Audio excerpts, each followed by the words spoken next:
నువ్వు ఈరోజు ఏం ఆర్ట్ చేస్తున్నావు? ఈరోజు నేను పూరి జగన్నాథుని ఆర్ట్ వేస్తున్నానన్నా.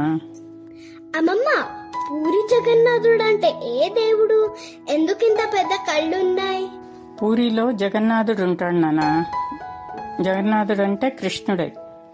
అక్కడ ఇప్పటికి కూడా కృష్ణుడు ఉన్నాడని అందరం నమ్ముతూ ఉంటాం నాన్న. పెద్ద పెద్ద కళ్ళు ఉన్నాయని ఎందుకు అంటున్నావు కదా, దానికి ఒక చిన్న కథ ఉంది నాన్న, అది చెప్తాను విను.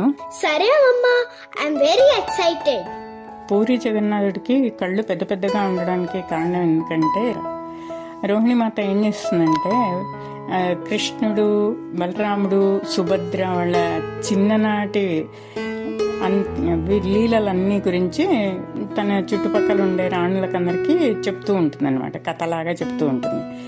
ఆయన కృష్ణుడు చేసిన లీలలు, బలరాముడు చేసినవి, సుభద్ర చేసినవి చెప్తూ ఉంటే అప్పుడు సుభద్రని పిలిచి, సుభద్ర నువ్వు ఇక్కడ కాపలాగా ఉండు, ఎవరిని రానియకు లోపలికి, నేను వీళ్ళకి కథ చెప్తాను అని చెప్పి చెప్తుంది. అంటే సరే అని సుభద్ర బయట డోర్ దగ్గర నిలబడుకొని ఎవరు రాకుండా చూద్దామని కాపలా ఉంటుంది అనమాట. అప్పుడు ఏం చేస్తుందంటే సుభద్ర పెద్ద పెద్ద కళ్ళు వేసుకొని ఎవరు వస్తున్నారా, ఎవరు రావట్లేదా అని చూస్తూ ఉంటుంది. కళ్ళు ఇంత పెద్దగా చేసి చూస్తూ ఉంటుంది. చేతులు కూడా ఇట్లా లోపలికి ఇట్లా పెట్టుకొని చూస్తూ ఉంటుంది అనమాట. చూస్తూ తను కూడా వాళ్ళ అమ్మ చెప్పే కథ వింటూ నవ్వుకుంటూ ఉంటుంది. అప్పుడు బలరాముడు, కృష్ణుడు అటువైపు వస్తారనమాట.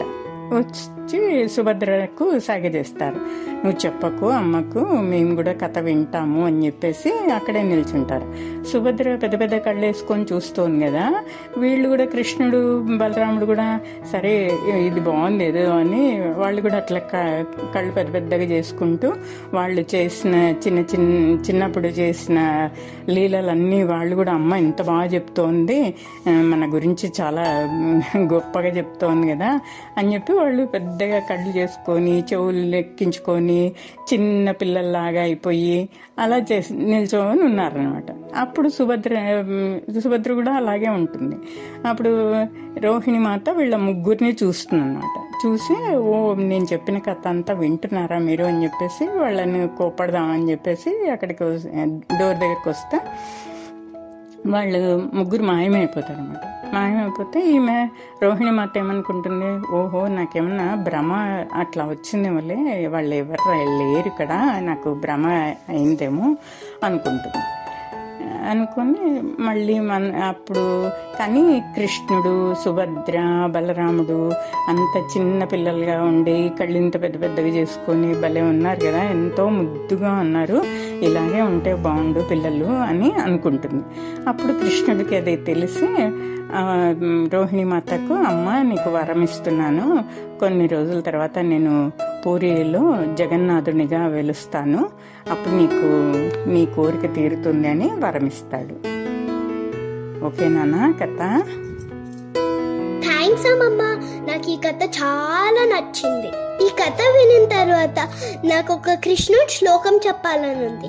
కృష్ణాయ వాసుదేవాయ హరయే పరమాత్మనే ప్రణతః క్లేశనాశాయ గోవిందాయ